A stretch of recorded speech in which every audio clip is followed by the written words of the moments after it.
It's Doug White, and we're here at Security Weekly at RSAC 2020. Did I say 2020? 2025. We're having a little numerology thing going on today. Could be a bit weird. I am now joined by Albert Estevez Polo, who has 25 years of experience and a track record of being at the forefront of tech innovation with expertise in quantum computing, and not a lot of people are willing to say that, but there are a few. Zero trust, not a lot of people are willing to say that, but there are a few.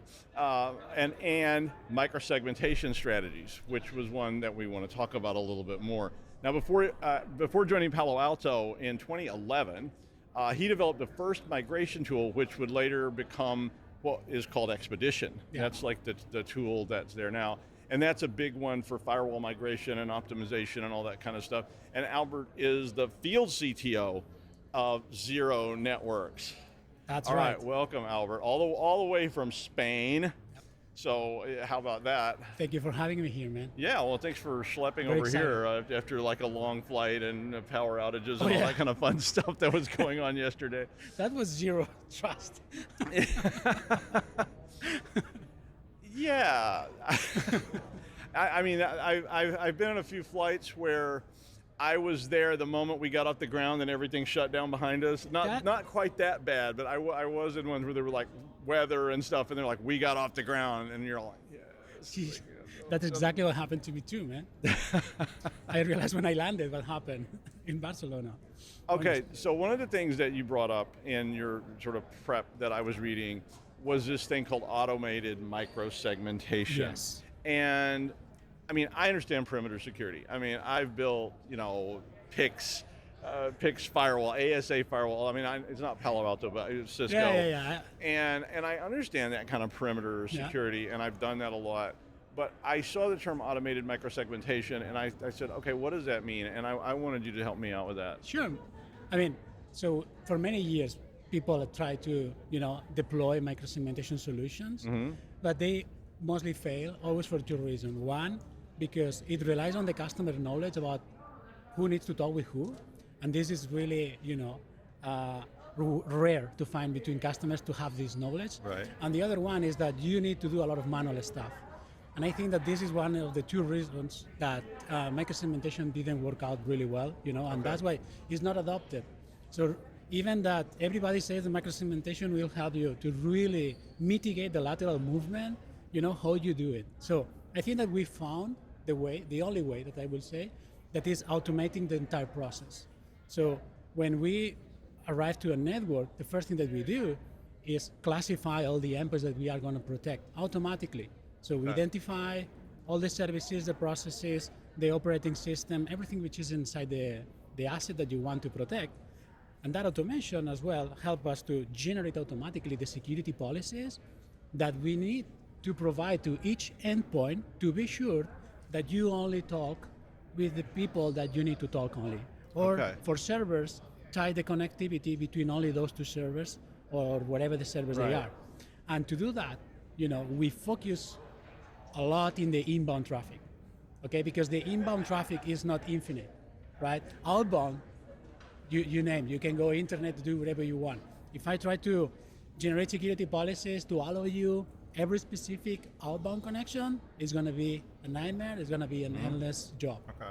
If you focus in the inbound, it's easier. So it's easy to protect you, by generating security policies automatically, and then getting rid of all the privileged ports.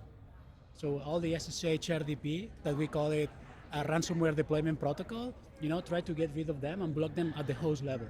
Okay. So if I create a session, so traditionally, so I'm just so we understand this. I know you understand it. I want to make sure I understand it. I want to make sure that they understand it. Sure. So say it's an SSH connection. Correct. So I got an inbound port 22 CCP connection from my house to some endpoint inside. How does that microsegment? I mean, so what is, I mean, obviously I know how to do that on a firewall. So I can put ACL rule in that says allow port 22 TCP, but that's not microsegmentation. No, so, and this is a perfect example because SSH for us is a privileged port. Okay, It's a port that if you take ownership, you utilize it, you will get ownership of the machine that you are connecting, right? So what do we do? So when we are learning all the communications, we are going to detect that you are contacting this SSH server from whatever the IP you have. What is going to happen in 30 days after the learning process finishes, we are going to deny the inbound traffic for the SSH. And now what we are going to do is we are going to generate an MFA just-in-time policy for you. Okay. So what is going to happen is you from home, you're going to try to connect to your SSH. That Right. packet is going to be dropped by the IP tables that Right. you will have in that Linux server. But we are going to capture that drop. And based on that drop, I compare against the policy. So if the policy says that allows you to connect through MFA, I will send you an MFA. You first authenticate against your MFA. And once you do that right, then only then, I will contact the server to open for you the port for an hour, 2 hours. So this is the most secure way to like not knocking the door, Yeah. right? So No, you that first makes authenticate, perfect sense. and then I open you the door, only for you, not from anybody Right. else. which And is I mean, cool. so that is a dynamic way. Exactly. I mean, because we used to try to do stuff like that. So I Yes. always had rules and firewalls. When I was doing jobs as a consultant, I would go in and put rules in that allowed me to get in. Yeah. Because I need to be able to get in from wherever. Some people didn't like that, but But this, that rule this was means static, it's dynamic. right? Yeah. That was static. So Yeah. it was working 24/7. That rule was always there. Yeah. But That's this why way it lateral just- movement happened, right? Because when you breach into a network through one machine, Mm-hmm. you have firewalls, but those firewalls have security policies that allows traffic 24/7. And so is- it's easy to do. And is that being maintained by like a token on the packet level? No. Oh, So we keep all that knowledge, in our backend, and every time that we generate a security policy that is temporary, Okay. the system automatically removes them after the time expires. okay. So it's that all makes dynamic. So you don't need to do anything. Okay. This is the approach that I think that is the only way that I see preventing lateral movement through microsegmentation Right. is by providing this type of capabilities. Automation to classify all the endpoints, automation to generate security policies, and now make security policies dynamic based on MFA. This Oh, I is like that. game changer. Oh, that's very nice. It's awesome. I mean, that definitely facilitates a lot of the traditional problems Totally. that we had, because one of the issues, so I know you want to talk a little bit about zero trust. One of the problems we had with sort of the early zero trust ideas was going to a client and saying, I really want to shut everything down. And they're saying, I want to open everything up, and then let's pick the things that are bad. And I'm like, that's not really the best way to do this. It would be better to close everything and then Yes. open the ports you tell me. And that was really difficult to do, especially for production hard. systems. Yes. But so how does this work to facilitate that? So we have then an engine, that is provided by knowledge experts. And Okay. every time that we detect new communications, new services, we already know for a lot of them what are the security policies that we need to put in place. Okay. So this speeds up the generation of the policies based on the expertise that we collected from many years of working with networks. So, if you have a cluster of Active Directories, you know which ports you need to enable Right. between them in order to work, Absolutely. right? So we use this engine to generate and speed up the generation of security policies, which is really, a differentiator. So I would feed that in from day one to your engine, and then your engine's going to build that dynamic security Correct. policy into it. That's in my Palo Alto like workspace control system, or where does that sit? Our solution, what it does is orchestrates firewalls that they are already deployed in the customer network. So we don't need to deploy anything. Like if Okay, you, so that's standalone. So it's okay. agentless. It's Okay. totally agentless. So it's frictionless for deployment and even for testing because you have already all the technology in place. So if it's a Windows machine, we are going to utilize the Windows firewall. If you have Linux machines, we are going to utilize the IP tables. So it's something that you already have in place. And the only thing that we are going to do is automate the whole process and orchestrate it like anybody did before. Do you think that AI coming into the sort of attack space, which we're starting to see, this should help resist that, because the AI is always trying to find that snaky, where are there open ports, are there places for lateral movement? So that actually would be kind of stopped, I guess. I mean, So what we think is the best approach following zero trust frameworks is least privilege approach, right? So try to close everything down, only open when it's needed, and if the port that you're trying to connect is privileged, first do an MFA in order to be open for you. Right. If you do this, it's really hard for an AI system to try to find out a way to find a shortcut because now nobody trusts in anybody. All the inbounds are Everything's, closed, yeah. you know.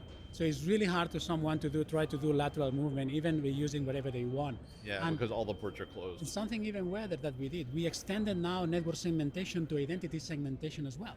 So we can even tell that your administrators, they cannot log onto your servers. So if someone steals your credentials, they will not able to log onto the server because now the system is denying the access. Okay. And then what we do is we offer a mechanism through an MFA. So if you authenticate through an MFA, then I will add you to allow you to connect to that server. So imagine how we are reducing the attack surface. So now the port is closed, and you require MFA to get visibility of the port, and at the same time, I can add you, in the logon to do the login. But first, you need to prove that you are you. So this is the best example of least privilege, applied to the real world. Of course. And I mean, there's still an identity management problem there, but the MFA is helping to leverage all that against it. Yeah. Yes. What kind of MFA is that using? So we integrate with any SAML solution out So there. whatever, yeah. So whatever. Okay. So even we have customers that they develop their own. And as soon as it's SAML too, we can integrate with any. So when people want to implement this, what's that path look like going from? I mean, some of this is just zero trust, but I mean, when you start with, like, say, a mid-sized company, and you say we want to go from right now we're doing Doug's model of I open port 22 and allow traffic to something like this, and say we have Palo Alto. I mean, I know that's part of your background. So what's that sort of process like? I mean. So usually it doesn't matter what is the vendor that you have, even that we have a really cool integration with Palo Alto. Well, yeah, the hardware wouldn't matter, I guess, yeah. So because at the end of the day, because we are in the endpoint, learning from the endpoint perspective, the traffic needs to be allowed everywhere in order that the communication happening, right, from endpoint to endpoint. So we can learn and then generate the security policies to be applied at the endpoint level. So now that you are shrinking the security policy at the host level, whatever the policy is in between is like less risky, because what we've seen in the field, the customers, they don't do a really good job by generating security policies, even less when it's in the same segment, which is nobody is applying security policies. So just to get some steps. So the one of the first steps would be to just develop your commitment to zero trust. So Yes. I mean, this is how I do it. You got to convince me you're committed to this. Then we develop security policy that sits there, that this is going to be, what do we know we want to do, and how do we control those users' access and so forth. And then once we've done that, we can put this into the engine, and the engine can then allow these connections. It's even easier. Okay. Because the first thing that deploying zero networks, it takes like 2 hours. Okay. Because the hardest part is to get a virtual machine already installed with a Windows server. This is the hardest part. Wow. So once you have that, we integrate already with your, Entra or Active Directory, whatever. So we do the discovery automatically. So we classify already your. Okay. So it just happens. Yeah. Yes. It just happens automatically. And then you decide which machines you want to start monitoring to start learning. And just because we don't need to deploy any agent, we establish communications with all the assets. Is that an agent that you put on the machine? No, nothing. We establish a communication. Okay. We're using WinRM or SSH. Okay. So we connect to each machine, and then we start collecting all the information. Okay. So, and then from that moment, our engine starts learning, and in 15 to 20 days, you get the first batch of policies that you can validate, you can simulate before apply to see, hey, well, this is that's covered. a nice thing. Yes. And then as soon as you get confident, you apply them. Usually when you deny the inbound, for example, for your clients, customers, if you deny the inbound, nobody will notice. So I guess what I would get to then with that is, so why aren't people doing this? I mean, this is, I remember my way was like, we're going to do this and you're going to live with it, get over it, quit whining. But this sounds like it's very doable, Totally. In terms of even like a mid-size or something could go this route. 100%. So what are the barriers to people doing this? So the barriers is we have to deal with the stigma of the word microsegmentation, Okay. because again, legacy companies out there, they try to sell you microsegmentation for many years, and the only thing that I think that they generated is a lot of chaos, problems, and even projects that they are endless.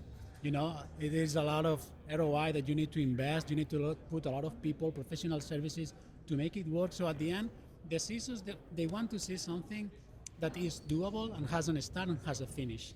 Right. And the majority of these projects, if you are not using automation, is you know that you are going to start tomorrow, but you don't know when you're going to end. I agree. This is what we are breaking. Again, and this very disruptive. Cool. Well, thank you, Albert, for joining us. Albert from zeronetworks.com. You can go there and check this out. You can also go to securityweekly.com/zeronetworks RSAC.